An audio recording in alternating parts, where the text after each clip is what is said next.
Third down and 8 from the 33. Broncos send a big blitz at Lewis, and Lewis will be sacked. Sack number 39. It goes to Jaden Virgin Morgan. 2nd and 9. Madsen looking to throw left, now comes back to the right, throws it to the middle to Louder, made the catch, the 10, and turns left and scores the touchdown. 11-yard touchdown pass, Madsen to Louder. 2nd and 10, Boise State on their own 46-yard line. Ball on the left hash, and hand the ball to Jeanty. Big hole left side, 50, 40, trying to get to the sideline, to the 30, to the 20, and wrestled out of bounds somewhere near the 10-yard line. Gain of 46 for Jeanty. The Boise State football team rolls to their 7th straight victory, squeaking past Nevada 28-21 on the blue. Welcome into Jay Sports Bar. Jay Tust alongside former Boise State wide receiver Shane Williams-Rhodes. I was never in fear of the Broncos letting that game slip away. At the same time, never comfortable. Agreed, yeah. I think we just kept shooting ourselves in the foot and keeping them in the game. I don't think necessarily they took it from us. I think we kind of gave it away. I mean, we kind of expected this going into that game, though, right? Yep. Jeff Choate coming back to Idaho to coach against the team that he once coached and wanted to be the head coach for. I mean, we knew that Wolfpack were going to be fired up, and it feels like Boise State got their best shot. Yeah, he's making a mark out there in Reno, that little town, you know, biggest little city. He's doing a good job, man. They battled for sure. I was not expecting them to play as hard as they did, but now if we look back at what they've done all season, they played exactly how they always have. 6 games, losing less than 7 points, no matter who it is. A ranked SMU at 14, ranked Boise State at 13, Colorado State, like a 3 or 4 point game. That team's probably going to play in the Mountain West Championship. It's just they got some dogs out there. Mm-hmm. Coming up today on the show, we're going to talk about the way Boise State won. Is it just tough to win in November, or was it a wake-up call against the Wolfpack? We'll get you an update on the college football playoff ranking breakdown. Ashton Jeanty versus Travis Hunter, because why not? Maddux Madsen struggles. Alexander Tubner leaves with an injury. What does that mean moving forward? Plus a preview of San Jose State. But before we move on, I got to ask you about the midfield exchange between Jeff Choate and Spencer Danielson after the game. We asked Coach Danielson about it, and he said, yep, it was the quickest handshake I've ever had, essentially, more or less. Choate flew by him, gave him a quick handshake, and was off. Yeah, I think Choate might have took this game a little tougher than the kids did. Obviously, you know, I think he still wanted to show the respect of shaking, you know, Spencer's hand, but he didn't want to do any talking. What do you make of that? Sometimes I think we talk about these handshakes and stuff, and I don't know, does it truly matter? I do think in some cases it does, and it feels like, you know, that little meeting between head coaches at midfield, it's kind of like that brief moment where you kind of got to put everything aside, get through it. And yeah. I mean, I don't really care about the players, to be honest with you, but that's just kind of the moment, like the coaches almost have to make it through that. I mean, if you looked at any content from Jeff Choate all year, that handshake was exactly what he's been talking about all year, saying like he's pissed, but you know they're in every game. But in 3 years, it's not going to look how it is now, and he's just showing that chip, man. He's on a path right now. I was really torn at times. I mean, not really, but kind of, just because know the Choate family a little bit. His brother's a coach here, as you know. Jeff, I just have a lot of respect for him in the way that he fires up his troops. And more than anything, it's the way his past players talk about him. That is like the ultimate sign of respect. He seems like he coaches really hard. The guys that played for him seem to really love him. That's exactly why I feel like he's on the right path. Yeah. I mean, if he can continue the culture that he's established there, I can't see why they aren't, you know, possibly playing the Mountain West Championship in 2 or 3 years. That matchup came at such an interesting time because, you know, there's sources that Jeff Choate wanted that job, and he was in the running to get that job. And obviously, Boise State Director of Athletics Jeremiah Dickey went another way and promoted his interim head coach in Spencer Danielson. But Shane, 1 year ago this week was when the sky was falling at Boise State. Yep. Andy Avalos was removed as head coach. Spencer Danielson was named the head coach, and 1 year later, they have gone from a 5-4 football team to an 8-1 football team, ranked 13th in the college football playoff rankings, and on the cusp of making the playoff. I mean, that is a wild 12-month turnaround. When really, again, not a lot changed, man. Like, a lot of the players are back. Almost the entire coaching staff is back. The biggest difference is the guy that's behind the podium on Mondays, talking with us at the press conference. For sure, and no matter how good a team or coaching staff is, sometimes, or a lot of times, change is good. You know, it gives you a chance to reset, kind of change things a bit.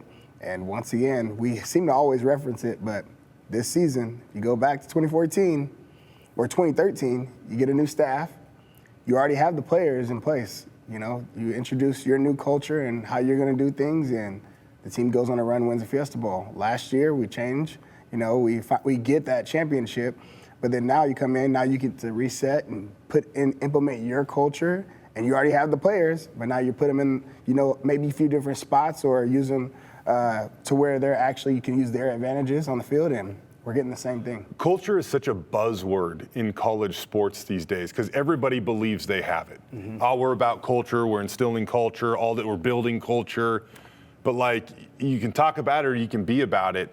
And right now, Spencer Danielson, the Broncos, they're being about it. I mean, the results are there. They're 8-1 this season. Their one loss is to the top-ranked team in America. They went 3-1 with Spencer last year. The only loss was in the bowl game to UCLA, who had a couple NFL dudes on that defense. But more importantly, Boise State was down to their third-string quarterback that, I mean, I'm sorry, he really couldn't offer the Broncos much in that game. They were up early on, and they just could not pass the football. And it's weird because when you think of culture, it's different for different guys because you have the Pete culture where things are about like family and becoming a man, and then when that leaves, the Brian Harsin culture was do whatever you have to do to win. Everything was about winning, being 1-0, win the day, win this, and so that was changed. But then this past year, I'm not 100% sure on what Andy was selling, but whatever it was, Spencer is now more where the Pete days were. So it's back to the family, becoming a man. And so it's not saying one's better than the other. Obviously, everyone has their preference, but changing the culture, you get different stuff out of your kids. I mean, Brian Harsin won at a really high rate here, 69-19. I want to say a number of conference championships.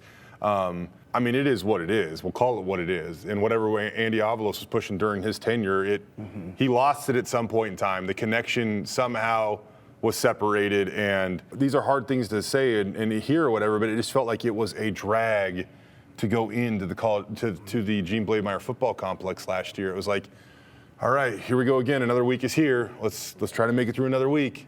Yeah, dark days usually come before the sunshine, man. And Spencer Danielson has been the sunshine. As the head coach at Boise State, the Broncos are now 11-2.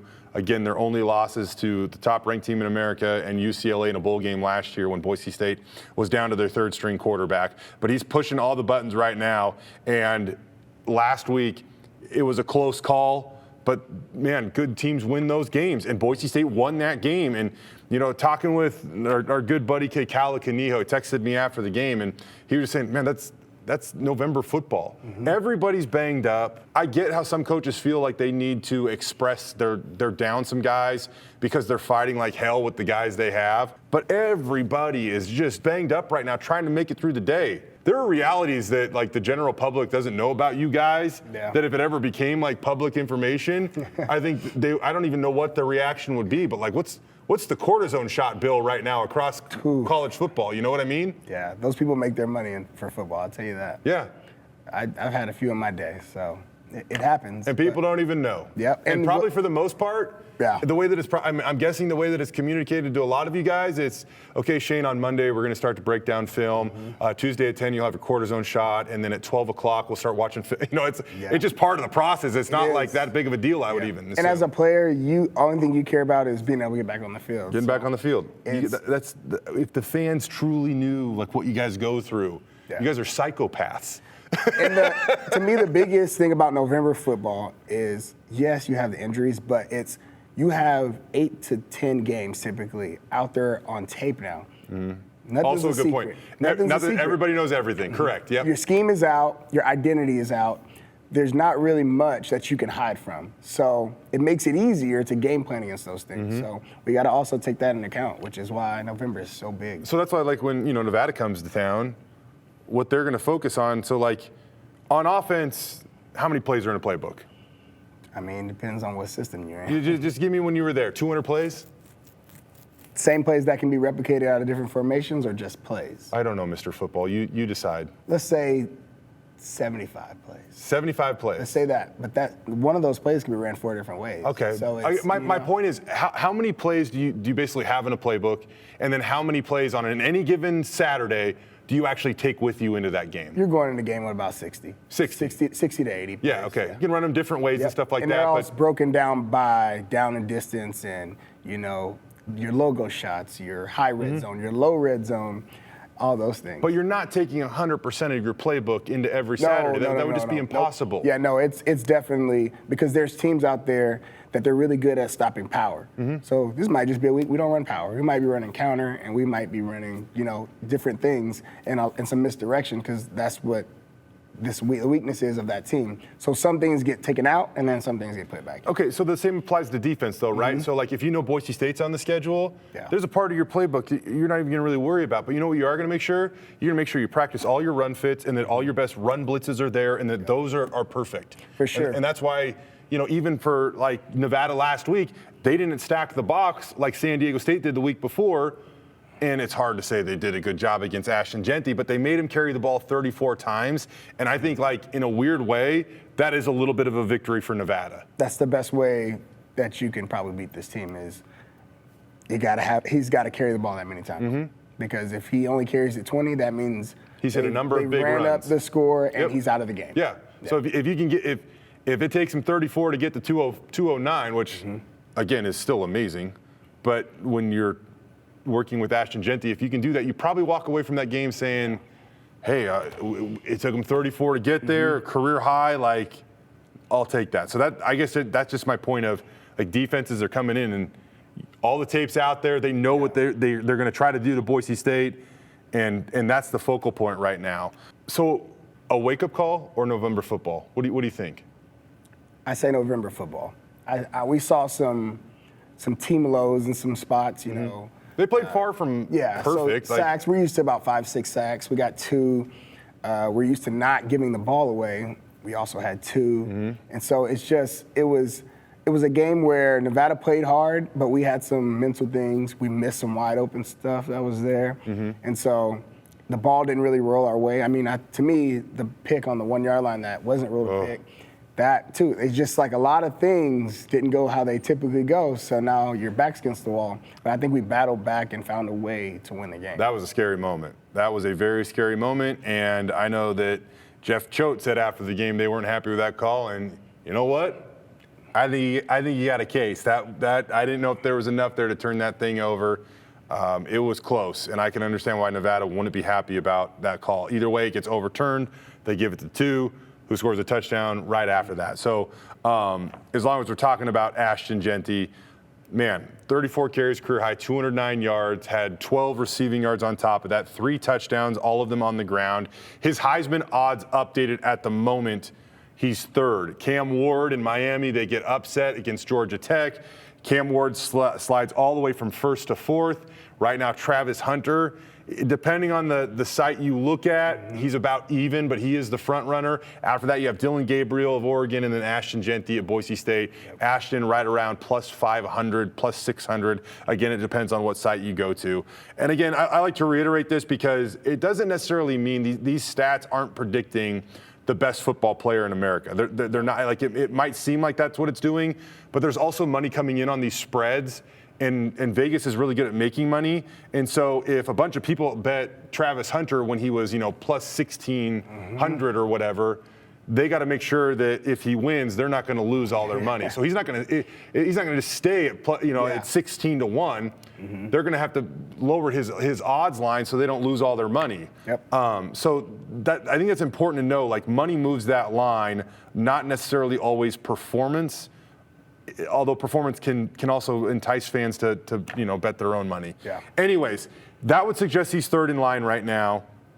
But the conversation continues. It's kind of funny because all the comparisons are Travis Hunter versus Ashton Jeanty, and Dillon Gabriel, and even Cam Ward just kind of seem to hang out in the picture. Yeah, for sure. I mean, yeah, the country has already made the decision that it is Ashton Jeanty versus Travis Hunter. Everyone has picked their sides, and everyone pleads their case for both. That is what social media has definitely decided. You have not seen anyone go in there and say, well, Oregon's number one, so their quarterback should be, one. But me personally, how does that? It's a quarterback award. It's a quarterback award. How has he not been, as higher than what they've had him? Because that guy has led a team first year in the Big Ten, playing a tough schedule. And they're not just barely beating teams. They're winning by 14, 21, 28. And he's efficient. He's not a big play guy. He has great receivers, but he's efficient. And it's tough because we can all agree that Dillon Gabriel is not more exciting than the other two. But Vegas might make the call. Yeah, I mean, the thing about Dillon, too, is when you play 17 years in college, eventually you're going to wind up into some success, it feels like. I mean, He's been a good quarterback for a long time. I'm kidding. 22 touchdowns, 5 interceptions. But, his QB efficiency rating, 168, that's not like when Manziel or last year, Jaden Daniels. I mean, those guys are up 180, 190, some of them 200 for that matter. If it helps paint the picture, he's 20-5. Madsen is what? 19-3 or 4, or he's right there as far as touchdowns and picks. So it's not exciting, but Maddux would be 18-3, and Dillon Gabriel is 22-5, touchdown to interceptions. Yeah, he's not far off. That's not far off. It's tough. Yeah, I don't know how that's going to pan out, but I definitely think it's going to end up being a Ashton Jeanty, Travis Hunter decision. It's always worth kind of just talking about because it is such a hot topic discussion within college football right now, but it is the Heisman race and it is Jeanty versus Hunter. And I hate always having to preface this with Travis Hunter is an elite player, he is. And it's really, I don't even like comparing anything because you should never knock somebody that is as good as either of these guys. Yeah. But the narrative that continues to be pushed is that he plays both ways. But I'm just saying, man, if you were to pull college football players and if they wanted to have sustained long careers and be alive at the end of a season, in all honesty, if you have two options, one is to play both ways, playing wide receiver and cornerback.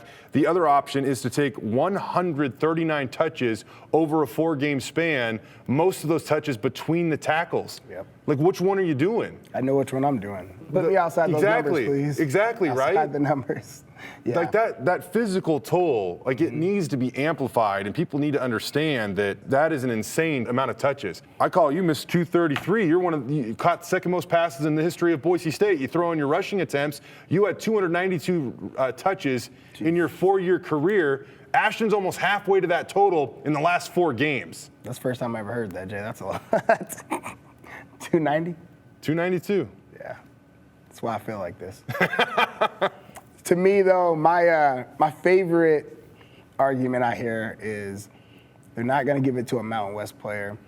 They play in the Big 12, but if you sit down and you actually look at it, our strength of schedule is harder than Colorado's. We have teams that we have beat that are in the top 20 and in the top 15. Colorado, I had to be fact-checked on this. I don't believe they beat anybody who is currently ranked. So it's really hard for me to hear that. It's a Mountain West, but we played hard teams. We played Washington State, who's sitting around 15, 16 right now. Yep. If you just compare, again, using Football Power Index, ESPN's Football Power Index, Colorado's strength of schedule, according to their metrics, is 77th in the country. Boise State's is 68th in the country. Yeah. So that's why when people throw out, strength of schedule and all this stuff, it's also funny because some of those arguments were made early in the season when it was actually Boise State hadn't even played Mountain West teams yet. Yeah. And the only ranked team that Colorado played was Kansas State, and the Wildcats went into Boulder and beat the Buffs 31-28. Yeah. I'm just not. They lost to Nebraska by 18 at Nebraska. There could be a comparison game here. Colorado beat Colorado State 28-9. if the season were to end today, Boise State and Colorado State would meet in the Mountain West Conference Championship game. They beat Baylor. Baylor's had a really tough season. Killed Arizona, but Arizona hasn't had a good season. Cincinnati's like 500. Texas Tech couldn't build off their momentum that they had from the Iowa State game. Like, I think Texas Tech, you could probably argue, is their best win of the season. UCF is under 500. Texas Tech would be their best win of the season at 6-4. And if that's the case, you know what team killed Texas Tech this year?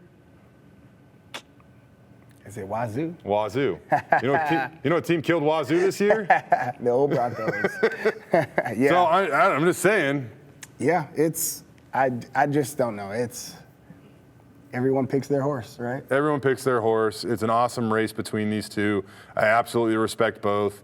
But I just still feel like Ashton Jeanty isn't getting his due in that race. When we talk about the national perspective on the Broncos and a player for that matter, the college football playoff rankings have been updated. The second rankings came out last night on Tuesday, and Boise State falls to 13th. It was expected. Ole Miss had a big win over Georgia. They blew out the Bulldogs.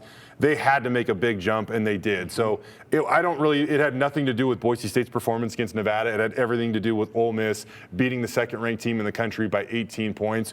Ole Miss makes that big jump. At the end of the day, it also doesn't really matter because Boise State's still the highest-ranked Group of 5 team, which means they are the 12 seed. One thing that will be important to note as you move forward and track this, there is a difference between the college football playoff rankings and the bracket.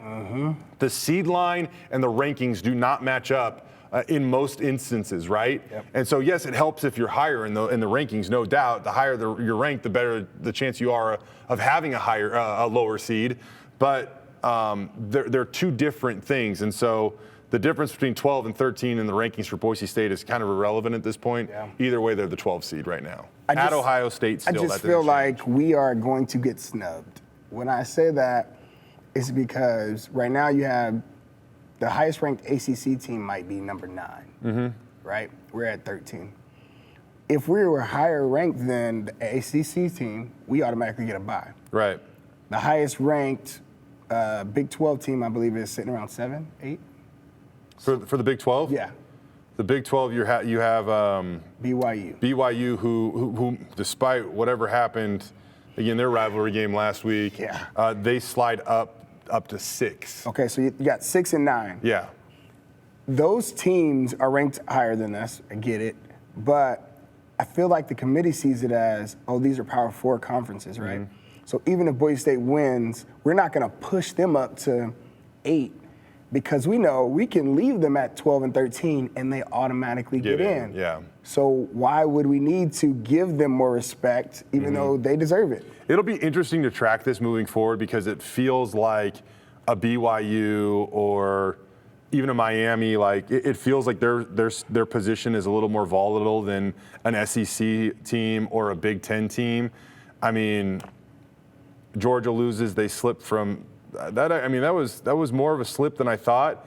But it also put them in the discussion with like Alabama, and Alabama beat them. So, and Ole Miss beat Georgia. It's just like they almost had to rank it that way. Like, I don't think in a typical, like the AP poll, Georgia probably might not fall as far.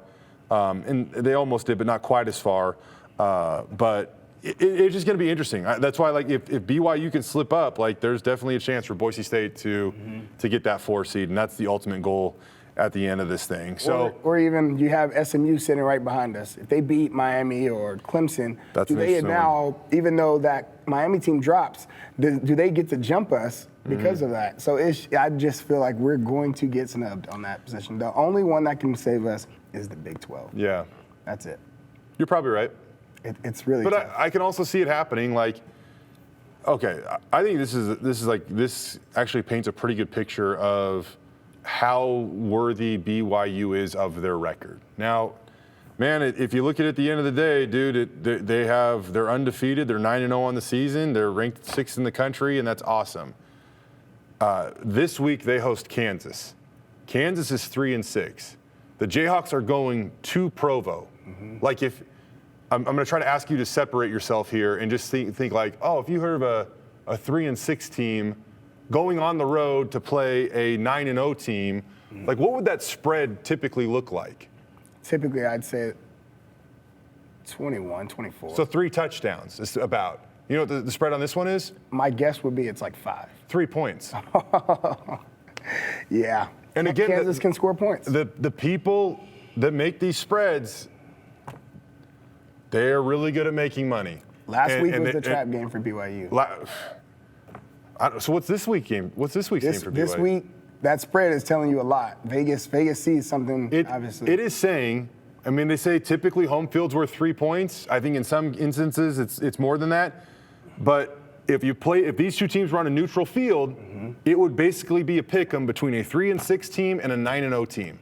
Yeah, I'll tell you this, if BYU goes out and they don't play mistake-free football and they allow this Kansas team who's very explosive. Yeah, they're going to run the football. They will score points. Yeah. And I don't know how good BYU is from playing from behind because they haven't had to do that all. We saw the miracle last week, a holding call 99 yards away from a, I think they've been behind the game-winning games points. maybe twice this year. It's tough. Looking at Maddux Madsen, we talked about the running game. Go to the passing game. Struggled. 9 of 20, 119 yards, an interception, 1 touchdown. Did use his legs to pick up 58 yards, which was encouraging. Yeah, it helps. Takes a little pressure off. But after the game, he said it was his worst game. I'll say this too. I don't think the receivers had their best game. I mean, there are a couple of drops in there. I agree. I totally agree with that. And I think just the nature of athletics. If something goes against you early, you're just trying to kickstart that momentum from nothing, right? Yeah. He made a really nice pass over the middle early in that game and went through the receiver's hands, and I don't know. I think stuff like that kind of sets the tone.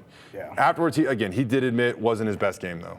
Yeah, it was like I said, it was a combination of everything not going our way, and I'm just glad we were able to battle back because we could have easily been sitting in a predicament that BYU was sitting in against Utah where it's going to come down to a field goal. So I think we're showing that in the close games we can make things happen. I mean, we even did it in Oregon. When it was time for us to respond on offense, we did. We had some very bad luck on special teams, but I think if you send our defense back out there and Oregon has to drive down and score a touchdown twice, I don't know if they scored 2 touchdowns on us, not back-to-back. So I think we are a team that's built for that. Over on the defensive side of the ball, man, Alexander Tubner is playing at such a high level this year, a kid that doesn't get enough credit. He goes down and leaves the game. His status moving forward is still up in the air, but he is certainly important to this defense, as we found out last week. Everything runs through Tubes on our defense. The checks, the communication, and he can handle it. He's a guy that you can put everything on him. Like there's things we do with him that we wouldn't do with anybody else. Williams gets the snap, gives it off on the run, and it's going to be a loss. Tubner in the backfield, second tackle for loss, nails the running back, Kylan James. We tried a lot of green dots just to experiment as the new rules coming in. And when Alex has the green dot on, sometimes I might information overload him, but I feel like I can. Other guys, you can't. Shins does an amazing job at the headset, communicating, giving me formation tells, getting guys on the same page. But the thing I'm appreciative of is it's a trust thing, right? He trusts me to be able to handle that stuff and also do my job and play without it being a distraction. Alex can digest all that information. He's unbelievable football player. He watches more film than a lot of coaches. Something that helps me is I'll watch film with him one-on-one throughout the week, and now I know the whole picture of kind of what's going on, and I can communicate that, the plays off of it. Third down and goal at the 2. So it doesn't take a whole lot for him and I to be on the same page. Williams under center. The running back is Thomas. He fakes it to Thomas. Williams will be sacked. Tubner in there to get him. On third down, he's dropped back at the 10-yard line. Sometimes you can feel the juice through the mic. He's up in the press box. It feels like he's standing right next to me. He's like, all right, let's go get him. I think him and I are just, we're on the same page a lot with how we see things and anticipating certain things and putting ourselves in positions for success. So the green dot, for those of you that don't know, and I'm sure many of you do, is the new coach-to-player in-game communication device. One guy is allowed to have it on offense, one guy's allowed to have it on defense. So Eric Chenander can communicate directly with Alexander Tubner on the field, and then he can decipher and distribute that information from there. As you can see, he is elite at it. He's played great. Had an interception recently, had his first sack recently. He's playing outside linebacker, middle linebacker, safety, nickel. I mean, he is a dime. He's been all over the place for this defense. And his presence, it's going to be missed, and we can only hope that it's only going to be a few games and not for the whole season, because he deserves to play in a Mountain West Conference championship and whatever bowl game or college football playoff game comes after that. Yeah, for sure. That's a huge hit for us. The only thing that I can see coming out of that game was when he went out, I mean, man, we just saw DBs flying around. And it looked like we didn't miss a beat as far as coming up, making those tackles, because that's where we have him, and that's where he plays a major role in for us. Man, he's 195 pounds, and he plays so gosh darn physically. Yep, 100% every play. And so I saw that out of the DBs. And so what's going to be interesting is to see, I don't know how much access they get during the week on using the green dot, but if they get it, or if they rig some way to do it, whether it's a walkie-talkie, just sitting on the back of the jersey, some way they're going to figure it out. And they're going to have to practice it, and they're going to have to see whoever they're going to choose, they're going to have to see who does best with it. So when it's really funny because we have a small sample size here. When Tubner was ejected for those targeting calls, Bowen Phelps came in, but that was more just like kind of a Band-Aid, because it allowed them to finish a possession, get back to the sideline, and then kind of reshuffle the deck, and then Zion Washington would wear the green dot. It's going to be interesting if that's the plan this week. Like, it could be Zion, a Shea Oladipo could certainly do it. Don't know that he necessarily has or will. I think a guy that could do it is Marco Notriani, super bright really bright football player, guy that's always where he's supposed to be, knows how to set the fronts. The only problem there is Boise State plays so much dime. You're playing a San Jose State team that throws the ball 42 times. You're going to want to be in that package. So would Marco be on the field enough in order for him to wear that? That would be the question. Yeah, it's going to have to be a DB wearing it this week, especially with how much we're going to get in the pass game. Yeah, I'm going to be fascinated to see that. As far as how the Broncos replace Tubner, like not necessarily the green dot, but just the player, they have so much versatility back there. And so can they move guys around? Could Rodney even go back and play his old spot? Does he continue to come down? Could he play Tube's spot? One guy that I think is capable of handling a lot, there's actually two. Shea Oladipo is, but he's been so productive at nickel. I think you continue to leave him there. What about Ty Benefield? Because he played that Tubner role last year.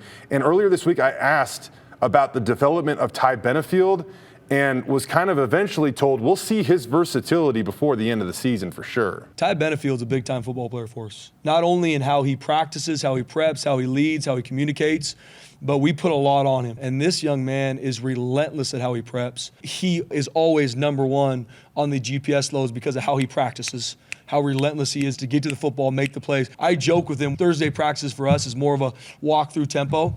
I mean, Ty Benefield makes every tackle. And I'm the guy like, Ty, slow down, man. It's a walkthrough, brother. Like, I want to get your legs back. That's just how he's wired. And as a sophomore, he's going to continue to improve, but he's doing some really good things. I'm proud of him. He's a special player. He's got great playing radius, which gives him a lot of range, which is kind of why we moved him to the third level instead of last year as a freshman. He was kind of playing on that second level. But he's got a ton of range, a ton of ability, a ton of speed. He's only going to continue to get better. Like we have Boise State Bronco fans, coaches, teammates have not seen the tip of the iceberg with Ty Benefield yet. He's got a lot of room to grow, which is very scary, very optimistic, but he's an exceptional football player. I'm a big fan of Ty Benefield, not just because he wears JL Skinner 0, and you kind of have to earn that number. Yeah. JL allowed him to do that, and it was a big moment for Ty in order to wear that number. Ty he's going to be an NFLer, man. Like, I'm so confident in saying that. Said at the beginning of the season, I know he had some bumps and, some rocky moments or whatever. People pointed that out to me on social media, but now I think you're seeing him really start to play at a high level, and you're going to see him continue to play at a high level, and he's only a true sophomore. Yeah, I love the fact that we have some vet leadership out there. So those are guys that can move around, because typically you don't have that. I mean, honestly, in 14, I would even say if we had a guy like Darian Thompson go down, I don't know if we had someone good enough to go in and and guys be able to move around to different spots. The guys that were in their spots, that was literally the perfect spots for those guys. So it's going to be interesting to see how this shapes up. As long as we're talking about a little injury update, maybe some more good news with that practice this week. Roger Carrion back out there. Asked Spencer Danielson about him last week, and I guess his presence at practice, talking about Roger, really shouldn't surprise us. First off, even before I talk about where Roger's at, I mean, I am so proud of him and Mason in regards to how they are as leaders right now. And if you guys ever get an opportunity when you come to practice to watch those guys, watch them in the game, I mean, they are so intent on helping those players that are on the field, coaching them up, what they're seeing. I mean, there was a point in the game on Friday night. I mean, Roger had the O-line, and he was giving him the pump-up speech it was like a Braveheart speech coming. I mean, they are two of our best players that aren't playing right now, but they're not, I'm not a part of the game plan, so I'm not going to bring the juice or the leadership. I mean, they are bringing it for their teammates. And Roger's in a good place. I mean, our trainer's done a great job, and he's moving. He's doing some drills, and he's doing some indie-type stuff, and he's moving, and we'll get him back here. That right there would be a big addition. He's been out ever since the third snap of the Oregon game. He is an NFL caliber offensive lineman. That Boise State offensive line has been fighting and scrapping with their third string center and at times their third string right guard. The only consistencies really are on that left side. Ben Dooley and Cage Casey, as good as it gets, playing at all conference levels. But this would be a huge boost for Ashton Jeanty, the run game, the offensive line, everything, getting Raj back. This is the game you take that Ashton Jeanty over 190. Yeah, right? Yeah, gosh. I don't know exactly when, but man, his presence and hearing from Spencer Danielson, gosh, I'm encouraged. Let's look at San Jose State really quick. I mentioned throw the ball 42 times. They got one of the best wide receivers in the country, which might make you go, wait, what? Nick Nash is threatening to win the Triple Crown this year. Most catches, most yards, most receiving touchdowns. And he's a former quarterback.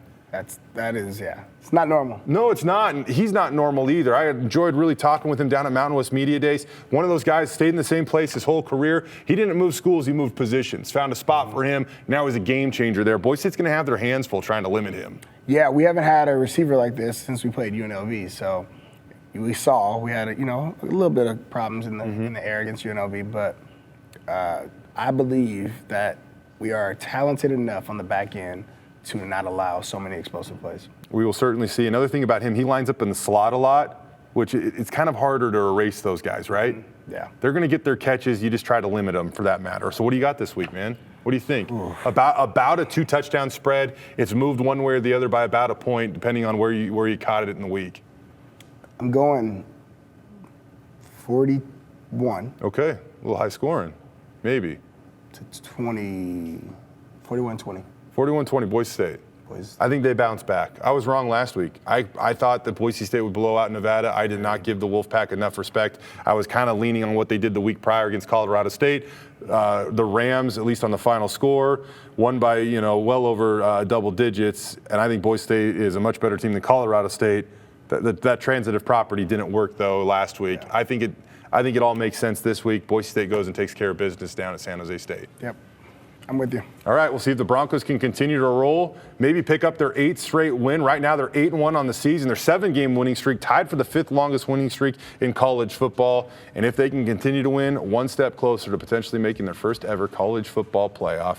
For Shane Williams-Rhodes, I'm Jay Tust. We appreciate you once again, everybody. This is Jay's Sports Bar, serving the Idaho sports community. I think my wife told me, I don't know, it was yesterday or the day before, that around this time is when everything went down from me becoming the interim head coach and talking to our team about finishing. It's something obviously I don't think about a lot because in season you're just on to the next. But I mean, these players, these coaches, they impact me way more than I impact them. And I'm a firm believer the reason I'm the head coach here is because Jesus put me here to help build men and through the vehicle of football. People might not like that I say that, but that's really my heart. And I love these kids, and I'm so blessed to be around them every single day and so excited where this team not only is at, but even just so called to this place. I feel like my family's called to be here and just where we're going to continue to push forward in the future here at Boise State football and in this city and in the state. I'm very excited.